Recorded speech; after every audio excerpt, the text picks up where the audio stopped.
Our speaker today served as governor of Illinois. There are a few things I would like to share with you. Number one, our guest today's frequent attendance at City Club of Chicago events and encouraging his leadership team to speak right here while he served as governor is deeply appreciated. Number two, the City Club of Chicago is enormously grateful to him for, number one, both visiting and speaking at Misericordia on City Club-sponsored events and at Special Olympics events, and two, encouraging everyone in the Club of Chicago spirit to, quote, give back in the same enormous measure they have received. And number three, the bottom line, his efforts helped tremendously in our team effort at the City Club to raise millions of dollars for children and adults with special needs. Ladies and gentlemen, Governor Pat Quinn. Governor. Hey,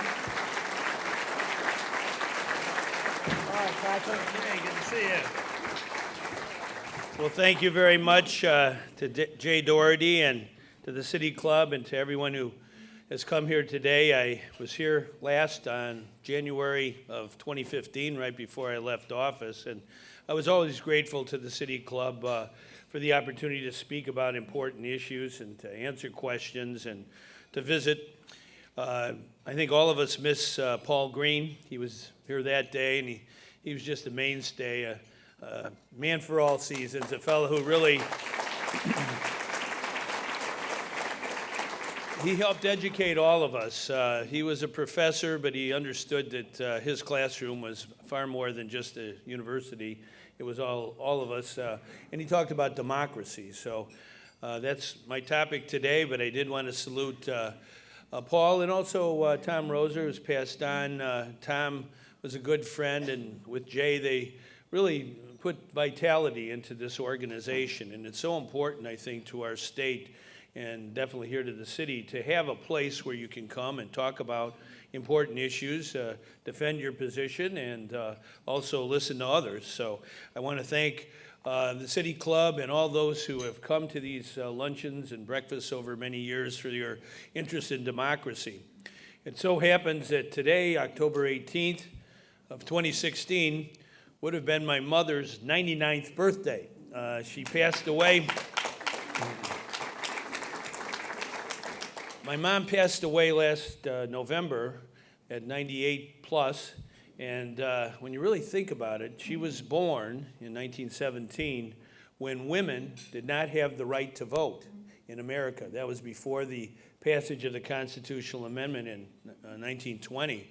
So a lot of things happened in her lifetime, especially expanding the right to vote, the opportunity to participate. Whether you're a person of color or someone who is 18, we had to pass important laws and constitutional amendments to make sure that the opportunity to really participate by voting in a democracy was protected and expanded. And in fact, when I was governor, I signed bills for online registration for people who wanted to register to vote by using the internet.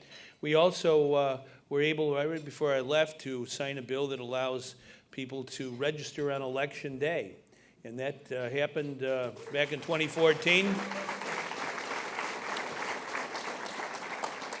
And this spring in the March primary, literally thousands and thousands of people use that opportunity. So I think it's very important, and I do support automatic voter registration, where you renew your driver's license or some other act with the state government that you would automatically be registered. And I want to salute all those. Chicago Votes was very involved in that with many, many more people. Joyce Foundation helped. I think George Shung is here. It's very important that we keep expanding the opportunity to participate in our democracy. And then today, before I get started on petition drive that I'm directly working on, I did want to salute folks who have been in the vineyard of petition passing for a local binding referendum right here in Chicago. It's on the west side It's called the Community Expanded Mental Health Program. I think we have Mike Schneidiger and Robin Watson. Why don't you guys stand up for your good work?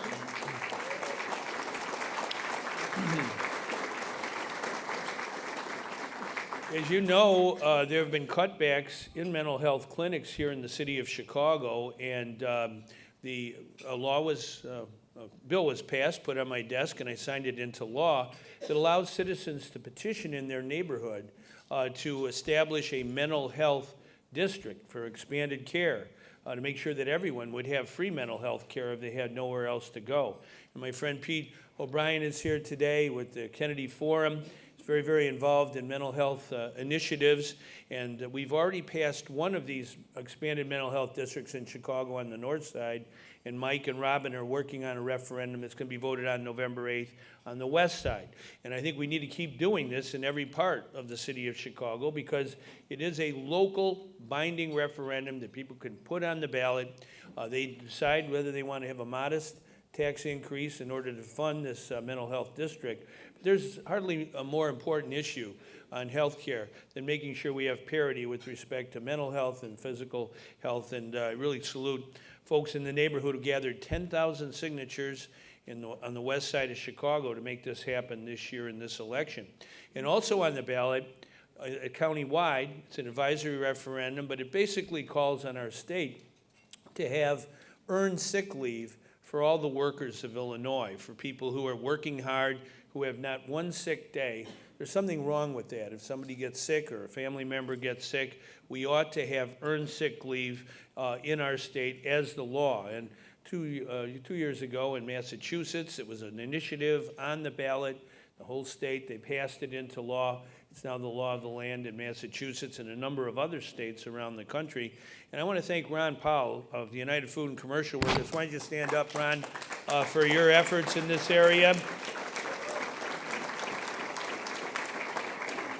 Thanks to Ron and many volunteers, it was passed by the City Council and just last week the County Board for Cook County. But we have a lot of other counties in Illinois, 101 counties, and using the power of petition and referendum, it is a good way to have the voice of the people heard. Andrea Rayla, who's in the back, and William Morgan, who's here, they both went out and led a petition drive to put the earned sick leave referendum on the Cook County ballot, calling for this to be the law of Illinois.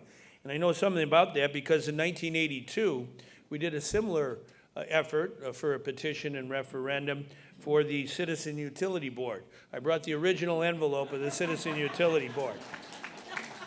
I noticed Commonwealth Edison didn't come as much today. I don't know why. But it's a very fine company, and I like the people there. However, one of their lobbyists, who I'm sure has since retired, told me back then when we were putting Cub on the 1982 ballot, Illinois' largest consumer group, it's been around now for a third of a century, he said, Quinn, in 1,000,000 years, that'll never pass in Springfield. We'll kill it. And it passed in 1 year because we used the power of referendum to get it on the ballot for the people to speak. And we went all across Illinois, not only here in Chicago, but across the state, giving voters a chance to vote for a consumer group that would represent their interests when it came to utility companies. And so I think that shows, again, what people can do when they put their minds to it as far as passing petitions and having referendum votes on issues as well as candidates. And that's why I did want to speak about a very important petition drive that occurred in our state this past year or two. It was put together by a lot of well-meaning, hard-working citizens of all different backgrounds, Democrat, Republican, Independent, all regions. They understood that redistricting reform was necessary in Illinois and wanted to put it on this year's ballot. Well, there were obviously some challenges there, and the Supreme Court decided that it didn't meet the exact specifications of the Illinois Constitution. But I want to tell, and I know she's here today, Christy Hefner and Rod Joy is here, who are involved in the movement and organizers of the movement. Don't give up. It's very, very important, I think, for those citizens of Illinois who want to vote on this issue, that in the next election, in 2018, we can put redistricting reform on the ballot. We may have to revise the petition a little bit, but it can be done. More than 500,000 people signed that petition, and it is quite sad that we aren't going to have a chance to vote in a binding referendum this fall on that. I know 40 years ago, I passed a petition all across Illinois to have ethics put into the Constitution. For example, ending advance pay for politicians, stopping double dipping, preventing conflict of interest voting. We gathered 635,158 signatures, the all-time record in Illinois. But when we filed our petition, there was a challenge. The insiders are always going to challenge you. And the court held that ethics could not be put on the constitutional statewide ballot in Illinois. It was a severe disappointment. At least in that year, we were able to get a statute passed that ended advance pay for legislators in Illinois.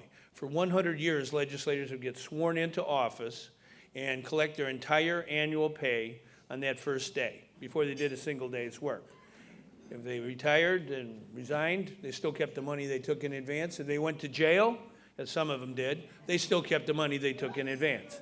And people didn't like that. The bill to end that practice was defeated in committee 17-3. Matter of fact, the sponsor of the committee, his nickname, he was a rookie, was Bad Bill Byers. He put in a bad bill and advance pay. But we, the people, gathered signatures on a petition. And while we didn't get a constitutional amendment, we did get a law passed against that practice. And when I got introduced to the General Assembly that year, a fellow named Mike Madigan was presiding at the time. They were introducing the 4-H Queen from Macomb and the Cub Scouts from Carbondale, and then somebody pointed up and said, there's that Pat Quinn up in the gallery. I got a standing ovation of 3 minutes from the members of the General Assembly. So you got to have a tough hide. And I would say to all of those who work so hard and diligently on the independent maps movement, redistricting reform can happen in Illinois. And I drafted a measure that's simple and clean and pristine. It's very simple. And I think that's the best way to meet the court test. The court did not say redistricting is off limits for constitutional initiative or that people can pass petitions. And after we lost that battle in 1976, we came back in 1980 and gathered almost 500,000 signatures to put a referendum on the ballot that reduced the size of the Illinois General Assembly, the House. And that was on the ballot, and the people voted for it, and it was binding. And it was the only time in Illinois history, in the whole state history since 1818, that voters have been able, by their petition, to put a binding statewide referendum on the ballot. And I think we can do better than that, because Illinois' bicentennial is in 2018, 200 years, one binding referendum that is initiated by the people of Illinois. All over the Midwest, all over our country, people are voting on important issues that they themselves have petitioned on to the ballot. And so I really hope to work with folks here and everywhere that we can, in our bicentennial year of Illinois, make that a year of voter democracy in Illinois, to open up some of the roadblocks that have been erected over 200 years so citizens don't have a chance to vote on binding questions. For example, we had an advisory referendum on raising the minimum wage in 2014. I signed that bill to at least give voters a chance to give their advice. But in Arkansas, and this year in 4 other states, Colorado and Maine, and I think the state of Washington, Arizona, they're voting on whether to raise the minimum wage, and the people make the law. And we should have that same right here in the land of Lincoln, government of the people. And that's why I'm involved right now in a petition drive for a binding referendum in our city of Chicago. Because when the drafters of the Illinois Constitution did their work and was ratified by the voters in a referendum in 1970, this is our Illinois Constitution, they did for the first time give some binding referendum powers to voters at the local level, at the municipal and county level. This was unheard of in our state, but basically the drafters of the Constitution felt that sometimes the people in power at local office would become too accustomed to their power, concentrating their power, and not letting a lot of fresh air in. So it was put into the Illinois Constitution in the local government article, a binding referendum initiative process where voters at the local level can put term limits on their local officials. They can also change officers in their local government from appointed officers to elected officers in order to make sure the voters were in charge of their local government. Now, this has been used in Illinois in 20 different cities, in places like Springfield, where Jackie's from, and Naperville, and Oak Lawn, and Des Plaines, and on and on. Many, many communities of Illinois have used the power that's already outlined in the Illinois Constitution to put term limits on their mayor. Usually it's a two-term limit, similar to what the president has, and it's worked very well. As a matter of fact, this election in Cook County, there are 4 communities voting on that exact referendum in their towns. In addition, around the country, if you look at the 10 largest cities in America, the 10 biggest cities, all of them have term limits on their mayor, except one city, Chicago. New York has term limits on the mayor, Los Angeles, Philadelphia, Houston, San Antonio, San Diego, San Jose, you name it. People have, I think, especially when it comes to municipal offices, the office of mayor, recognized that having a 2-term limit is a good way to go to avoid any one mayor concentrating their power, especially in this age of super PACs and big money in politics. It's better to have what the play Hamilton points out very clearly with George Washington. He could have been, I suppose, like King George III in England. King George III was on the throne for 59 years.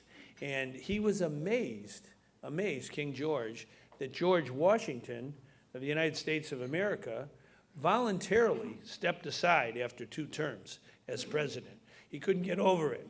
But Washington understood that we have a democracy, that we don't want in a democracy to have a House of Lords, that we don't want concentrated power. The founding fathers called it rotation of office. And people like Jefferson and Madison and Hamilton and Ben Franklin all believed that no one person should have the same office for too long, and 2 terms were enough. And so I think that's something we should really think about here in the city of Chicago. At the same time, we're passing petitions to put this on the ballot. We need to get 52,519 signatures by December of next year to give voters a chance to vote on this in the next election. We hope to get at least 100,000 signatures, and while we're gathering signatures for term limits on the mayor, we're also gathering signatures on the same petition to establish an elected consumer advocate in the city of Chicago. Now, in New York, they have a public advocate who is elected by all the voters of the city of New York. Matter of fact, the current mayor, Bill de Blasio, used to be the elected public advocate. And the public advocate in New York, similar to what we're talking about, we call it consumer advocate, is someone who is an ombudsman, a word in Swedish that means the people's person. Someone you can go to if you have a grievance, if you have something that's falling through the cracks of the bureaucracy. Someone who will stand up for consumers and taxpayers against unfairness and against inequality. I know that it's very, very important to have somebody you can turn to when things aren't going the right way. And right now in our city, we have an appointed person who is the head of the Department of Business Affairs and Consumer Protection. This office used to be called Consumer Services, but now it's called Business Affairs and Consumer Protection. One person they're appointed, I'm sure they're a nice person, but rather than have an appointee of the mayor do that job, we should do what New York City has done for the last quarter century and have an elected person running not only that department, that office, that agency, but also under our petition, we've given the consumer advocate some other duties. One of those duties is to monitor the city's compliance with the Freedom of Information Act, which is a state law, which unfortunately Chicago has regularly not abided by. Matter of fact, 400 days went by before a judge had to order the city to stop stonewalling with respect to a Freedom of Information Act that was very important, that really unveiled something that we all know has to be addressed and solved and resolved. The city did not comply with the Freedom of Information Act after that terrible event occurred on October 20th, 2 years ago. And so there ought to be somebody who monitors their work, somebody in city government who's independent of the mayor, independent of the bureaucracy, who makes sure that information does flow to the people who are the ones who are in charge of our city government. The same way the city used to have the Department of Environment, and one of their excellent leaders is here today. Currently, they abolished the Department of Environment. I could never understand that. I was Lieutenant Governor of Illinois and then Governor. We had a clean water initiative. We did many things with the department, the Illinois Environmental Agency, Protection Agency. But the city mysteriously ended their Department of Environment. Well, there ought to be someone, the consumer advocate, that fights according to our Constitution to promote a healthful environment for this and future generations. So that, again, was a duty of the consumer advocate. I think it's important to have a person who is a strong voice for our environment, for freedom of information, for taxpayers, for consumers. And so that is something we can put on the ballot at the next election. It would be March of 2018 now. And in order to get that adopted, the people would have to vote in favor of it. So these are two binding referendums. One is term limiting the mayor. The other is electing a consumer advocate in the biggest city in our state, third largest in the country. And part of the reason that I'm involved in this is because I do believe in the power of grassroots democracy. I think we need to expand voting. My mom had a fight to get the vote for women. She was 3 years old, but she got the fight and won, okay? But that was back in 1920. And why don't we, in our city of Chicago and our state of Illinois, get to vote on more issues? Not just candidates who sometimes squabble. Just over the last year and a half, more than a year and a half now, looking at the events in Springfield, what if voters in our state had a chance by petition to put issues on the statewide ballot to help resolve some of the gridlock and controversy that occurs in Springfield? What if voters in Chicago didn't have just an advisory right to urge that there be an elected school board in the city of Chicago, the way they have in 859 other school districts in Illinois, every single one, but could actually enact a law by their petition and referendum votes? I really feel we need to open up the opportunity to vote on important issues, whether it's minimum wage or an elected school board or ethics in government or consumer protection or making sure that we have redistricting reform or making sure that those who are in office don't get the attitude of King George III that they're the ruler and we're the ruled.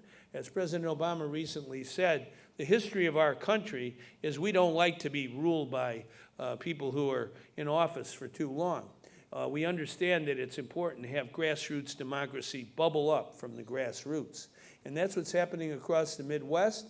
That's what's happening across America. And it's time to make democracy bloom in Illinois. So in these next 2 years, I intend to work as hard as I can with good people to hopefully have a redistricting reform measure on the 2018 ballot, to have on that ballot an opportunity to put term limits on the mayor of Chicago and elect a person who's going to be a strong consumer advocate for the people of this city. And there's lots of other opportunities to do the same and make the will of people the law of the land. Thank you very much.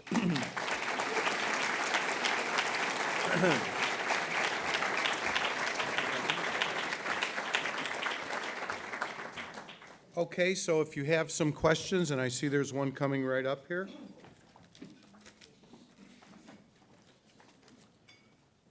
Excellent. Well, there's several people that asked the same question. Tim Egan from the New Roseland Hospital. We need you back in office. What office will you run for next? Well, I want to thank Tim. I appointed Tim to help rescue Roseland Hospital, a very important hospital, a very important neighborhood. And it needed a strong hand, and Tim has provided that over the last several years. And he's really done a magnificent job saving jobs for the people who worked at the hospital, but most importantly, helping expand decent health care across that neighborhood. And matter of fact, when I was governor, I signed the bill to expand healthcare coverage in our state. And we've added about 1 million people, thanks to President Obama, Affordable Care Act, and getting that passed in Illinois. And people like Tim are important folks in that. I have run for office. I've won, and I've lost.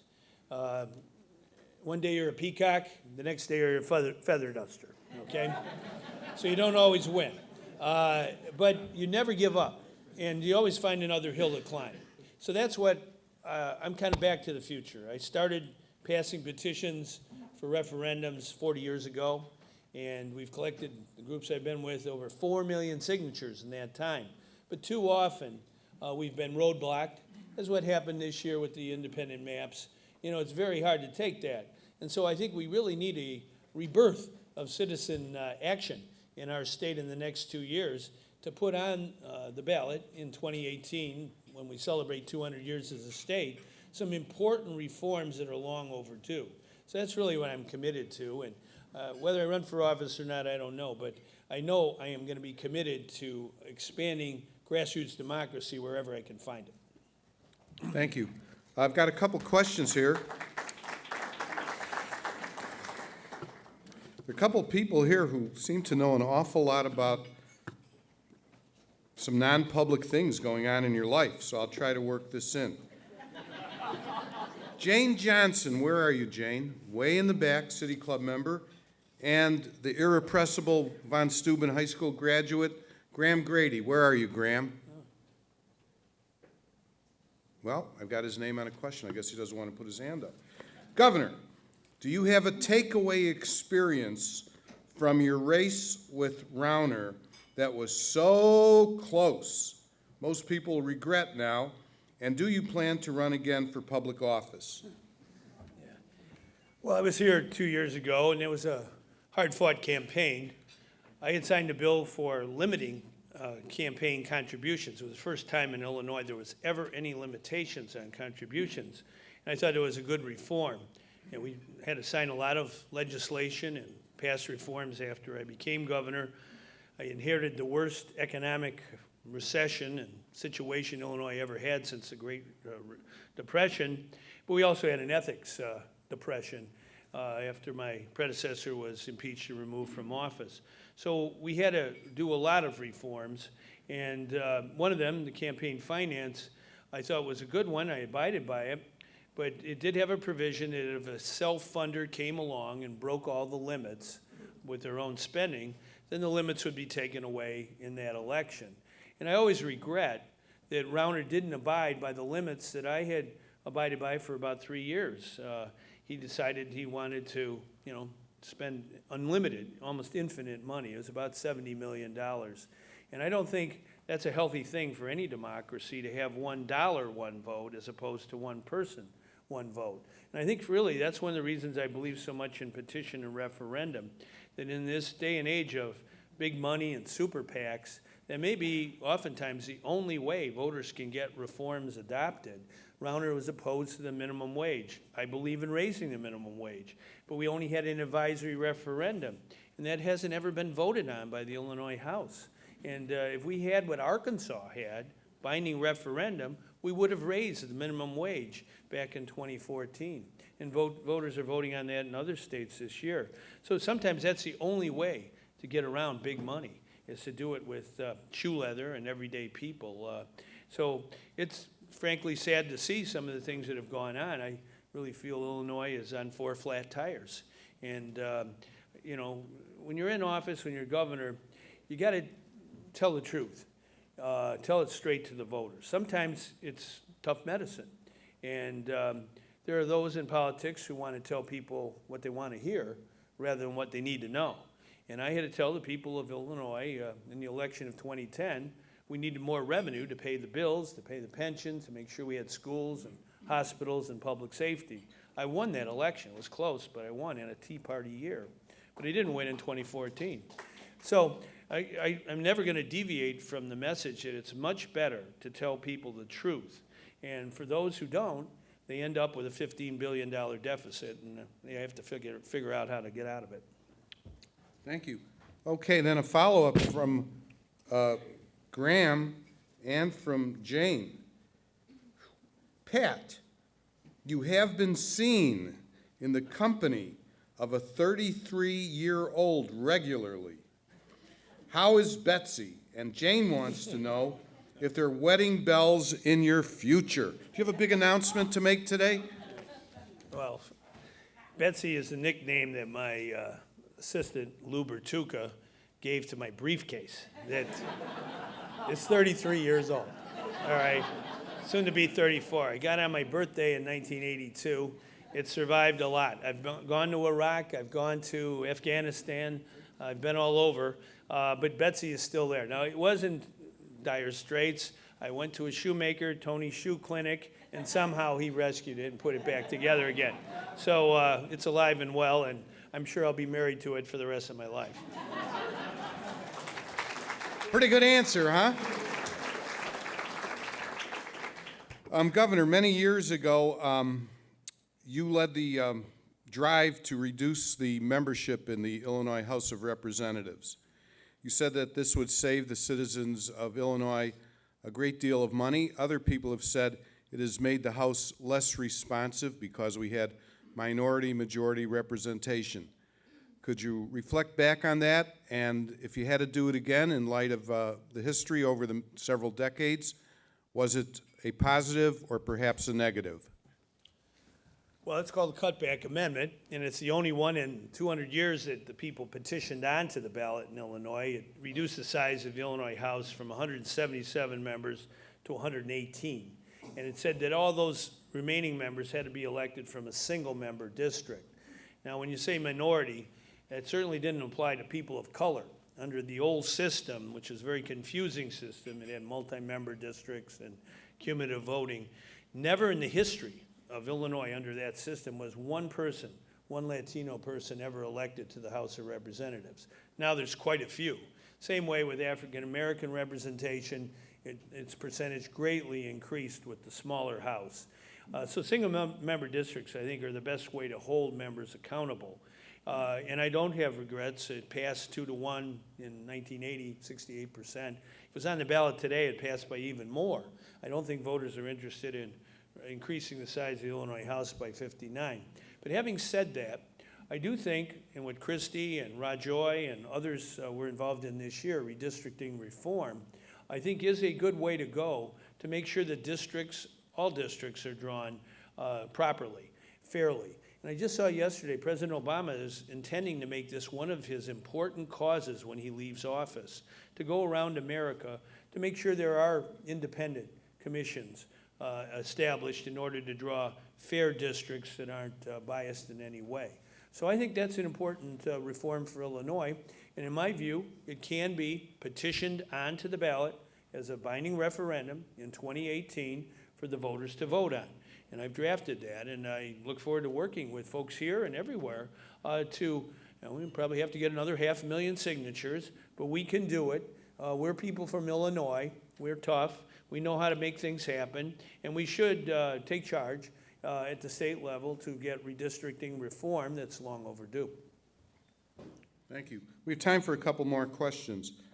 Jonathan Edelman. Jonathan, where are you? Good. Okay, stand up. Be recognized. Are you running for office? Okay, that's what I figured your scratches indicated. Gentleman's a Republican candidate. It must be the 15th district. Anyhow, whatever that is. You commendably want more people to vote on more issues, but the reality is that only 1/2 of the people vote. What do you propose to fix that sad fact? Well, I think that's a very good question that Jonathan raises. Compared to some other countries around the world, it is disappointing that in America, which began democracy on planet Earth, the first democracy, the best democracy, we don't have enough people vote. Too many people stay home. Now, I do think we can make some changes, reforms, that make it easier to register to vote, which has always been the biggest barrier for many people to vote. That's why I signed the bill for same-day election day registration. You can register on the same day you vote. I also believe in automatic voter registration, and we're going to have to override Rauner's veto of that measure. He vetoed something that had bipartisan support, passed with good, healthy majorities in the House and Senate. And automatic voter registration means when you go to the Secretary of State and renew your driver's license, you're automatically registered to vote unless you opt out. So I think that's important. I believe in open primaries. I don't think you should have to declare your party publicly. It says in the law, in a loud and distinct voice. You have to say in a loud and distinct voice your political party in order to vote in a primary. I don't think that's necessary at all. Matter of fact, it's recorded, and it's a permanent record of how you voted in a primary, what party. And I don't think that's necessary, and Wisconsin doesn't do it. A number of other states don't either. So that would be a way of encouraging more people to vote in primaries. I also signed a bill when I was governor to allow 17-year-olds to vote in a primary if they were going to be 18 by the time of the November election. And that idea came from a high school class. So I think we need to think of these methods to encourage participation. But to be honest, sometimes when you see candidates fighting, especially one we see right now at the presidential level, and they aren't talking about what the people want, but it's much more self-absorbed, that discourages, I think, some people from voting. That's why I believe in referendum and petition and the opportunity to vote on issues. The next wave of reform for voting rights is voting on issues, especially in this state. To put it in perspective, in the United Kingdom, Parliament will examine a proposal if 100,000 people sign a petition. And President Obama adopted something called We the People, where if folks, 100,000 signatures come in, they'll examine the issue. So we got to use the tools of direct democracy and now online democracy to encourage more participation by people in their own government. And so I think we need to commit ourselves in Illinois as a special place in America with our bicentennial coming in 2018 to show the whole country how to improve participation by people in their local government and in their state government all across the board. Thank you. We have two more questions. They were submitted by Marjorie Fritz Birch and Bob Reamer and Elise Sy Nybar. Basically, they said, if you ran for governor and or mayor of the city of Chicago, what would be your top priority, either as governor or as mayor? Well, if you're governor, you have to pass a budget. And I did 6 of those.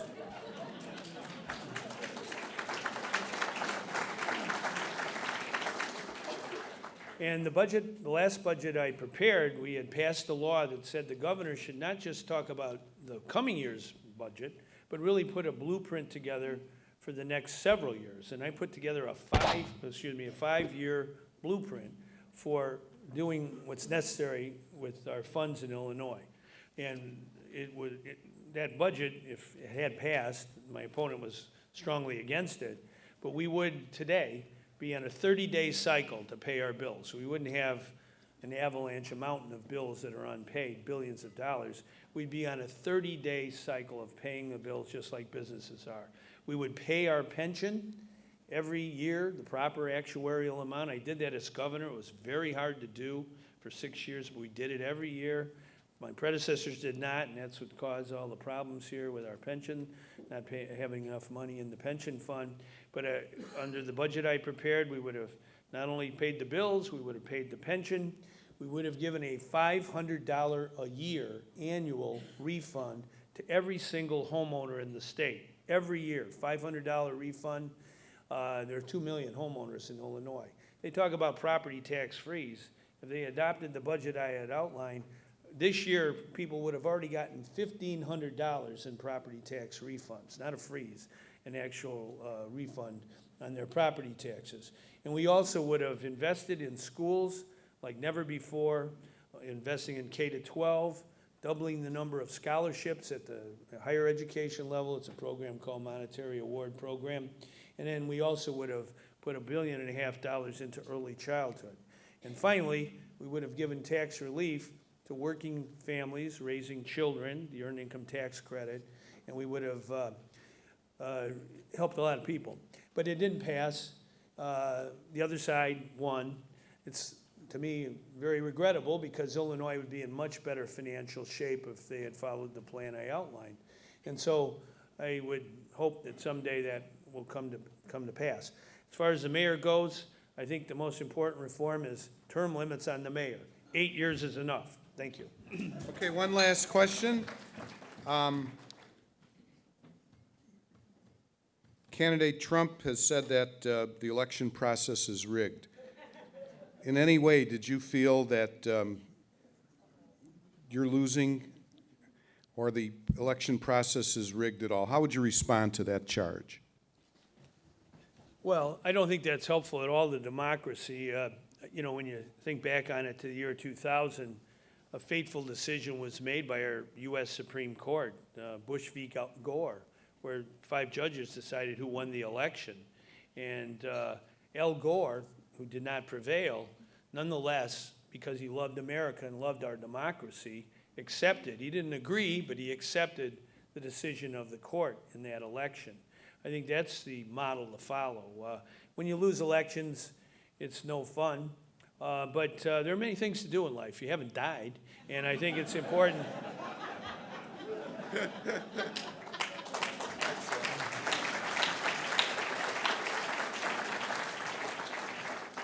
And I'm sure there may be, in the coming couple of years, there may be some politicians that wish I had one for governor because I wouldn't be doing as much petition passing. Thank you very much. Don't go. Thank you, Governor Quinn.